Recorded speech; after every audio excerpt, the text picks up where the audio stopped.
What if, man? Every song on this record holds a dear place in all of our hearts.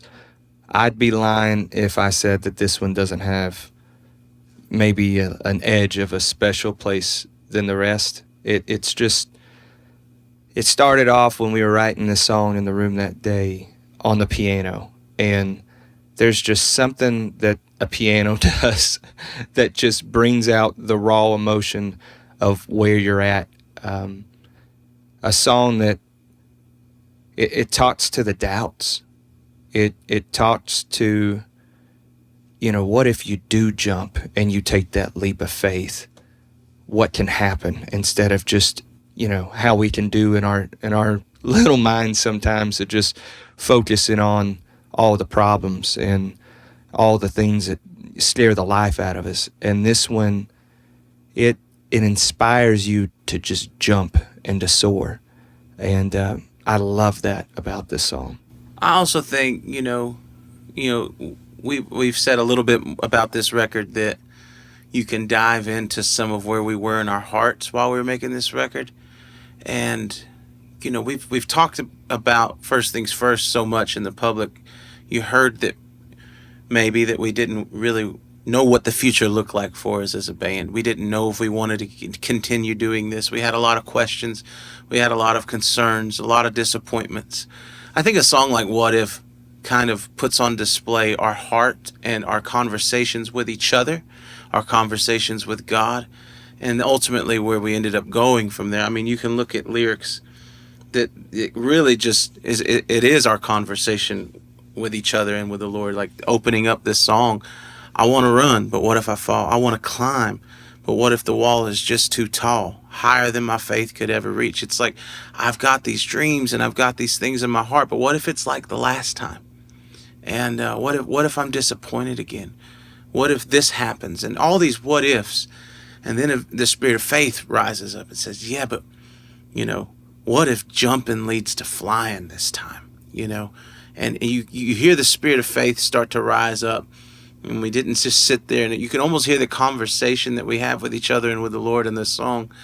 And ultimately, I feel like this song means so much to us because, God has done Ephesians 3:20 in our lives in the last year or two, exceedingly abundantly above all we can ask or imagine. And hopefully it's just an encouragement to anybody that's followed our journey to see that God's not a respecter of persons, and what he does for one, he'll do for you. And just like Daddy used to always say, out on the limb, that's where the fruit is. So what would you say? About anything on your heart, Josh, on this one? Oh, man. I actually got to be around whenever this song came together, on the heels of COVID, when it wasn't so strict on how many people could be in a room together. And I just remember thinking, wow, like, talk about putting it all into the right perspective.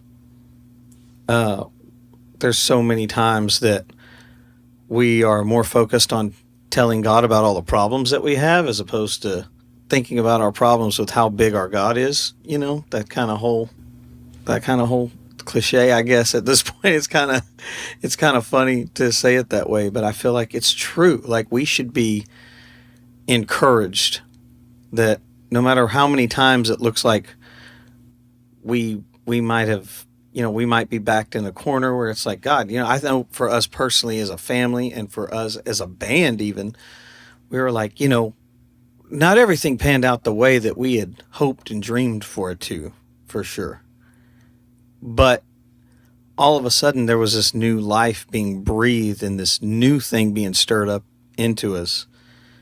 And it's like, well, what if we end up in the same place? And I was just like, that was the message that I personally felt like I needed in that season of my life, to say, yeah, but what if God has saved this thing for such a time as now? Yeah. Like, doesn't the world need this message more now than it did even a few short years ago? Yeah. And I think the lyric that I think speaks a lot to that is in the bridge of this song. It's, don't get stuck by what you see, what has been or what it is.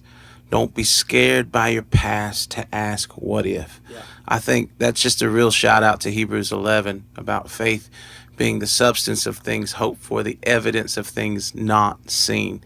I think if we always knew what the next, several steps are going to look like, or A to Z is going to look like, then that would eliminate faith. God would never ask you to do something that he was going to show you what every single step is going to look like. You're going to have to depend on him. Hebrews 11:6 says, without faith, it's impossible to please God. And so I think the more we're trusting God with every step, give us this day our daily bread, and not just getting stuck by what it looks like, not letting the circumstances talk us out of our faith. I think that right there is where many people just give up, is what it currently looks like, or what it's always been. They can't see through the eye of faith because of what it was and what it currently looks like. Faith is so much more than what it currently looks like. You got to see through the eye of faith and be able to declare life over your future.